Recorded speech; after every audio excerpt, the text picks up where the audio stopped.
ընթացքով այսօր ապրիլի 23-ն է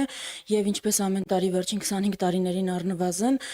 ապրիլի 23-ին ժամը 19:15-ին այս անգամ Հանրապետության հրապարակից մեկնարկելու է ավանդական ջահերով երթը։ Սա Ցեղասպանության 110-րդ տարելիցին ընթരാճ խոշոր հաշվով կազմակերպված միակ համազգային միջոցառումն է ու մասնակցելով այս միջոցառմանը դուք հնարավորություն ունեք ասելու, որ համաձայն չեք Հայաստանում ընթացող ուրացման քաղաքականությանը, համաձայն չեք ցեղասպանության ժխտմանը, համաձայն չեք մեր իրավունքներից հրաժարման եւ մի կարեւոր դետալ էլ փաստացի մենք շատ ենք խոսում բաժանարար գծերի, շատ ենք խոսում նրանից, որ Հայաստանում կա ատելության քարոզ տարբեր հասարակական խմբերի նկատմամբ եւ դա ճիշտ է,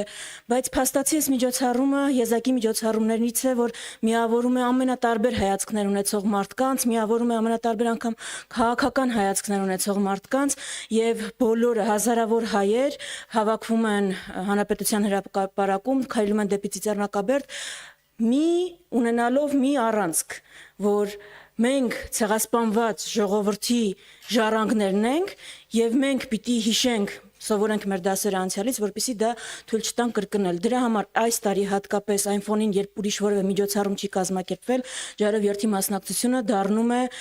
ավելի կարևոր, քան երբևէ եղել է, որովհետեւ փաստացի դա է միակ տեղը, որտեղից մենք կարող ենք ուղերձ հղել Թուրքիային, Ադրբեջանին, որ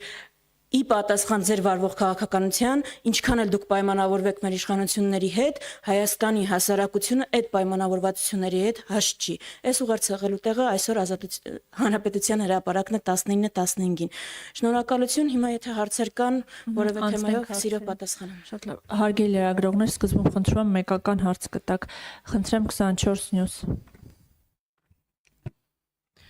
Տիկին Վարդանյան, ջահերով երթի հետ կապված քննադատություններ են արդեն իսկ հնչում եւ այսպիսի ձևակերպումներ կան, որ ջահերով երթի անվան տակ հավաքված զանգվածին, այդպես է նշում, ցանկանում են օգտագործել անկարգությունների համար։ Երեկվանից այս արշավը ինչով եք բացատրում եւ մեկ հարց էլ տամ, որովհետեւ ես նախորդ պատգամավորին չկարողացա հարցով դիմել, նաև իմպիչմենտի գործընթացի մասին է հիմա խոսվում եւ այս առումով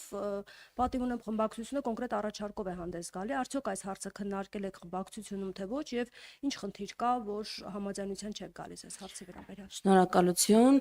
Նախ առաջին հարցի վերաբերյալ ձեր հղումը կատարած կարծեմ իշխանական մամուլի կամ իշխանական համարում ունեցող մամուլից էր տարածումը ու հարց կա ինչ տեղեկությունների են տիրապետում, թող այդ տեղեկություններով գնան դատախազություն։ Մենք այսօր կազմակերպելու ենք ջահերով երթ։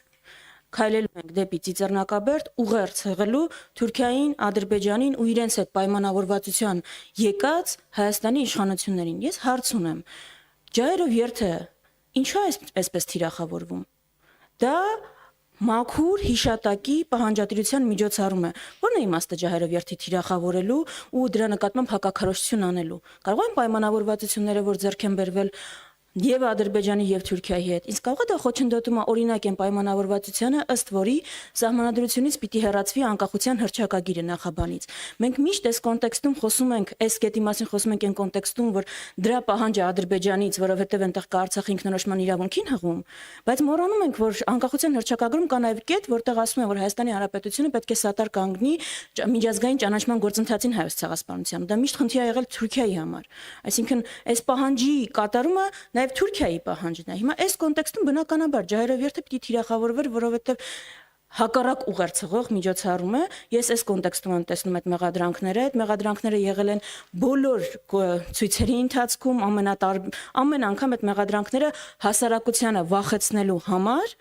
տարածում են որևէ մեծ միջոցառումից առաջ։ Դրա պատասխանը հասարակությունը, հանրությունը տալիս է իր մասնակցությամբ, այս անգամ էլ հուսամ անկախ եղանակային պայմաններից այդպես կլինի։ Երկրորդ հարցի վերաբերյալ, եթե այստեղ է արտահայտվել, ճիշտ ասած առաջ եմ ունեցել լսել պատիվ ունեմի առաջարկը, չգիտեմ ինչ խնդիր եք հղում անում, խնդիր չկա։ Եթե կա իմպիչմենտի առաջարկ, մենք ենք առաջին հայտարարել իմպիչմենտի մասին 2022-ի օգոստոսին, եթե կա որևէ առաջարկ, բաց ենք, պատրաստ ենք քննարկել, ինչպես այս բոլոր շարժումների ընթացքում բաց եւ պատրաստ ենք եղել։ Մենք էլ տեսնում ենք, այսինքն մենք էլ տեսնում ենք, որ նա դա իշխանափոխության փուլերից, գործիքներից մեկն է եւ մեր պատկերացմամբ փողոցային շարժման փուլերից մեկն է։ Եթե որևէ առաջարկ կա, ինչպես միշտ, այս ուզում եմ շեշտել, պատրաստ ենք քննարկել։ Բայց այդ հարցը վաղուց է հնչում։ Հերմինե ջան, վերջում կտակ, հա, հարցը։ Հարց արդյոք չեք քննարկել երբևէ խմբակցությունում։ Անկեղծ ասած, ես պատիվ ունեմից առաջարկին տեղյակ չեմ, անկեղծ, եթե պատիվ ունեմ խմբակցությունից առաջարկ ընջել, ես ուղղակի տեղյակ չեմ։ Հայտարարություն է։ Տեղյակ չեմ, այդ հղում անեք կարդակ, Սիրիկ եմ ձեր հարցը։ Տիկին Վարդանյան, Իշխան Սաղաթելյանը կարելի ասել ամիսներով աշխատանքի չի ներկայանում